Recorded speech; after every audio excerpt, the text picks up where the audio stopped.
By popular demand, today I want to highlight a writing curriculum called Writing and Rhetoric.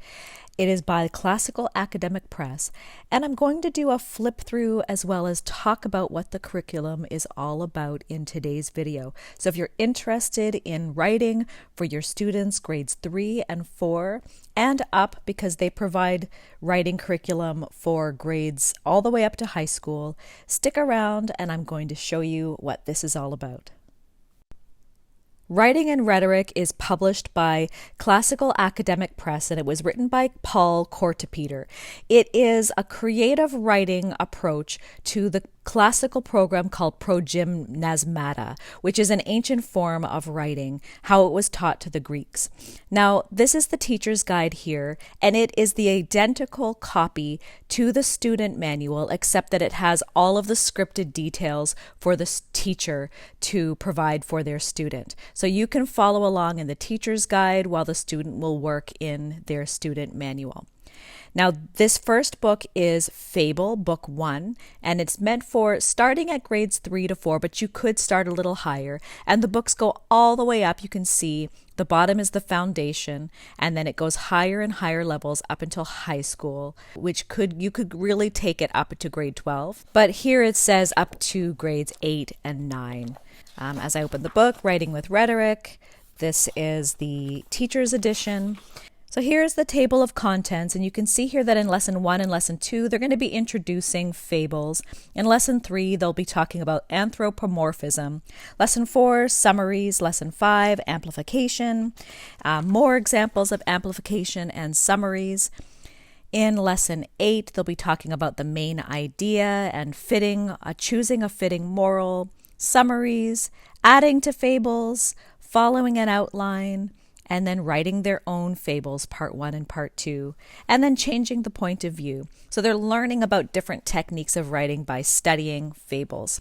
This just tells you the typical week. So in day 1, the teacher will be modeling fluency by reading the text aloud.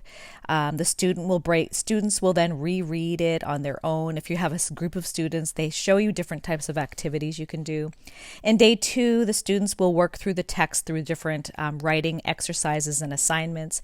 And in day 3 and 4, they'll be writing their own work and then sharing it publicly, speaking it out. And then they provide you just sort of an introduction to the course, which I won't read through all of that, but they do discuss that formal study of rhetoric develops in students a solid theoretical understanding of rhetoric, and that's the purpose of the Progym or the Progymnasmata.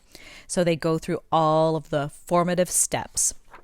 And they just then talk about what the objectives for fables are, to expose students to the form of fables as well as culturally important examples, model fluent reading for students, give students practice for copying texts, strengthening working memory through dictation, and give students opportunities to creatively imitate fables and introducing concepts.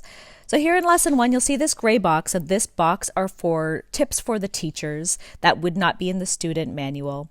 And then they will give you sort of an introduction here to fables, what a fable is, what a moral lesson is, what proverbs are, and just talking about the idea of where fables came from. In the first lesson, they'll read the fable, The Lion and the Mouse. And you will read it out loud to the student, and then they will read it back on a separate day. They'll get to tell it back and do a narration, and they'll be doing several different exercises. Now, this TE stands for that it's a symbol that indicates that at the end of each teacher's lesson, there are teacher's pages for more talking points to all of these discussion questions. So you're going to ask your student these questions, and they will tell back what they believe the answers are, but then you will have deeper answers for them. And then here you go deeper.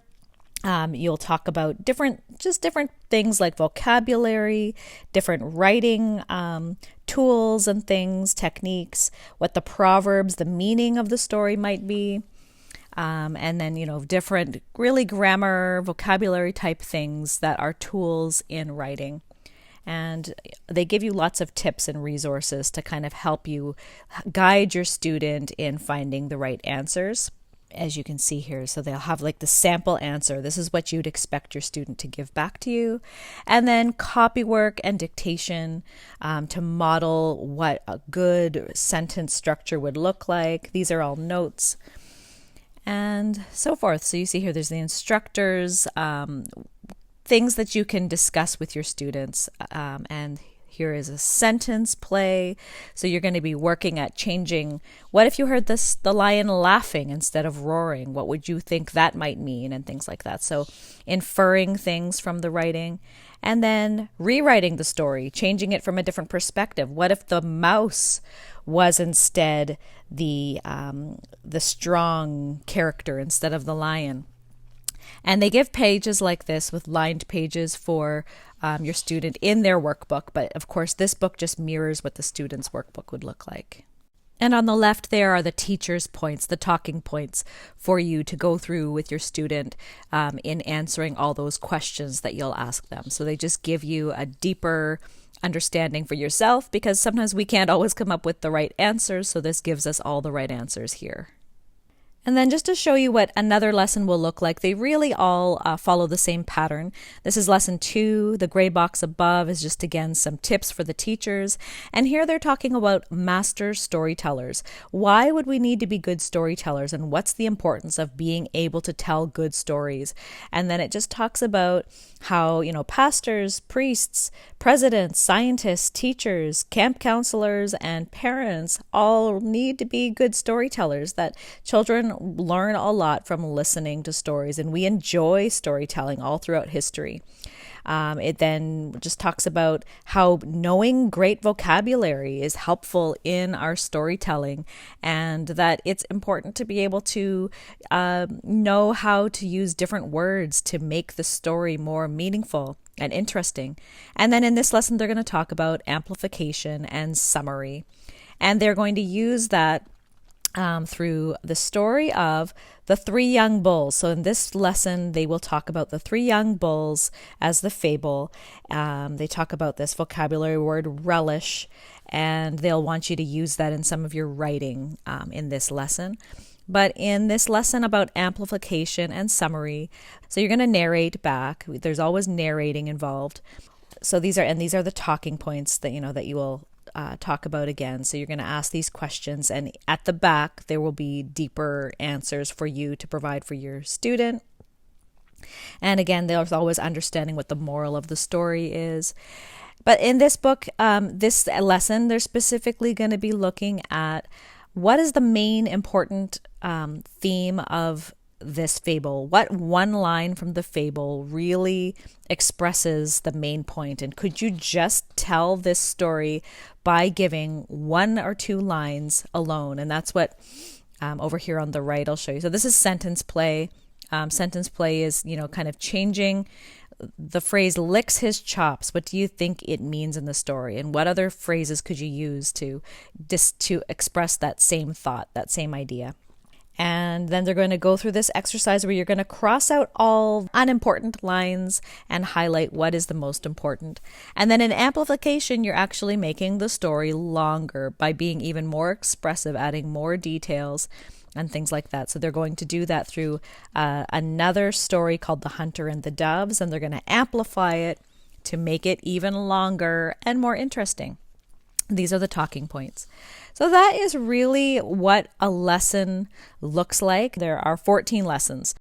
At the back of the book, they just have a glossary of all the words that they've learned throughout this book, adjectives, amplification, anthropomorphism, and so on, as well as vocabulary words that are new or that they've learned and highlighted in each of the fables and expressions.